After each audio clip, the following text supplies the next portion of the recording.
Tibetan refugees followed the Dalai Lama across the Himalayas into India and Nepal. They told of the suppression of their religion and brutal treatment by the Chinese. India was not anxious to publicize the camps built to receive the refugees on the hot plains beneath the Himalayan foothills.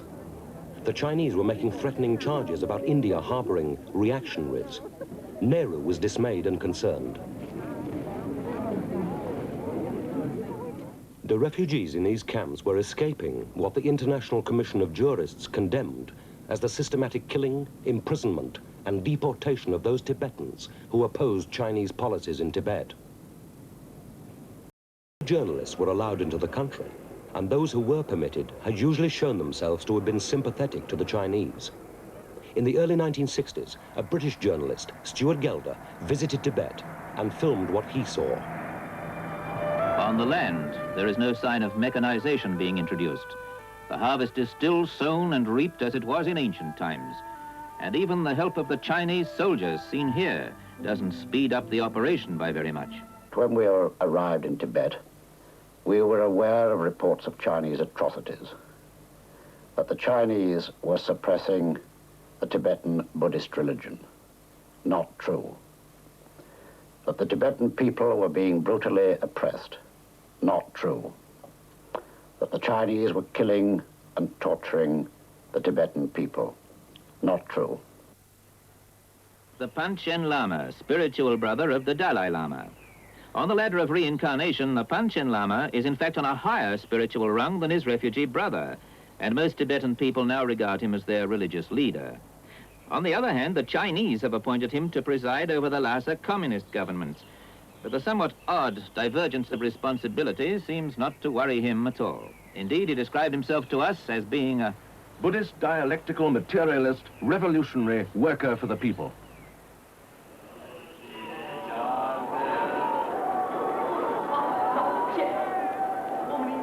After the long drawn-out services to the immortal Buddha, the faithful move on to their play acting, marathon performances rooted in antiquity, which are performed by monks.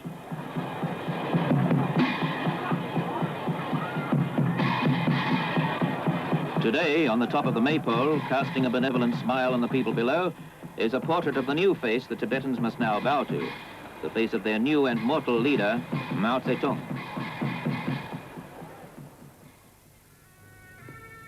The center for Tibetans in exile was in northern India at Dharamsala, just across the Himalayas from Tibet.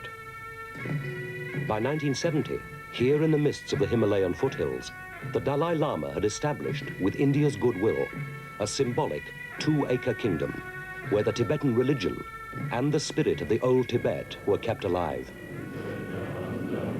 In Dharamsala, Tibetans were free to teach and practice their religion. By 1979, the Cultural Revolution in China was over. The Dalai Lama was quietly asked by the Chinese to consider returning to Tibet. They agreed that the Tibetans could send delegations to investigate the situation in Tibet.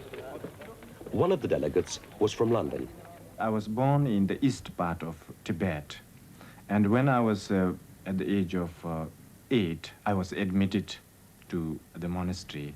That's the biggest monastery in Tibet. It's Ndepung Monastery in Lhasa.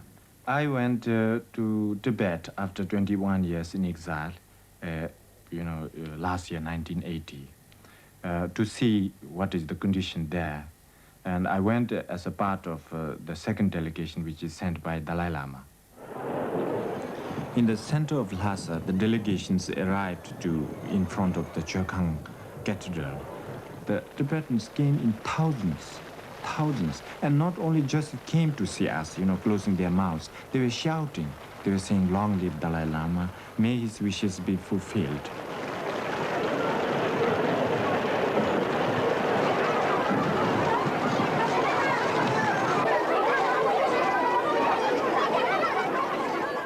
The Chinese could not say a word. They were just so astonished. And some of the Chinese even did not come after that with us. They just left. They, I think, could not really resist the seeing. They could not really face the fact. They feel so embarrassed.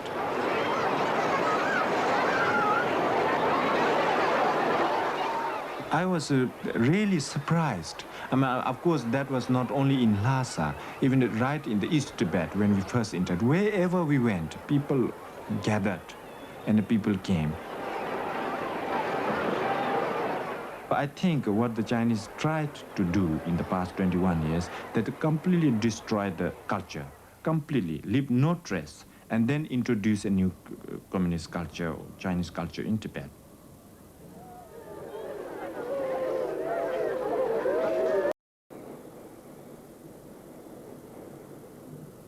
This monastery at one time had 7,000 monks, and today this is completely destroyed.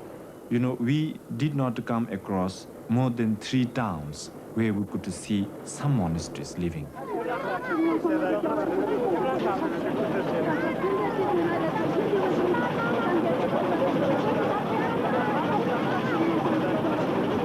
Some 3,500 monasteries and religious sites in Tibet, only parts of 13 are believed to remain today.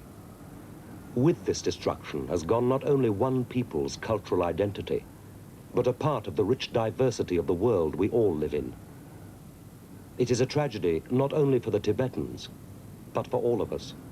Well, it is a tragedy. The Tibetans have a civilization that had developed for 1,300 years.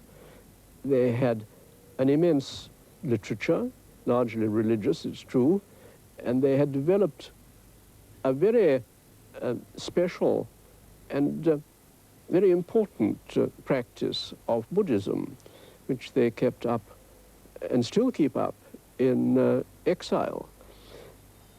They are a unique people. They have their own language and their own civilization, and surely it's a tragedy to see any civilization dying, even if it is not so long established and so literate and so, I say, use the word polished as the Tibetans.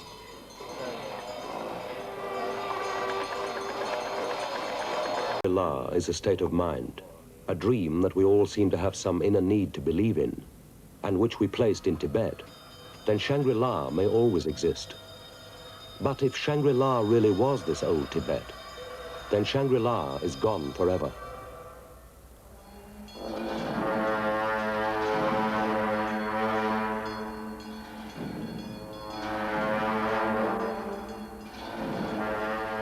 Change had to come to Tibet.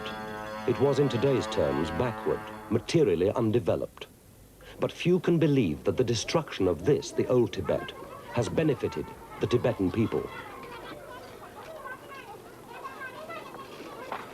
Some years after he left Lhasa, Heinrich Harrer wrote the story of his 7 years in Tibet. "Wherever I live," he wrote, "I shall feel homesick for Tibet. For part of my being is indissolubly linked with that dear country.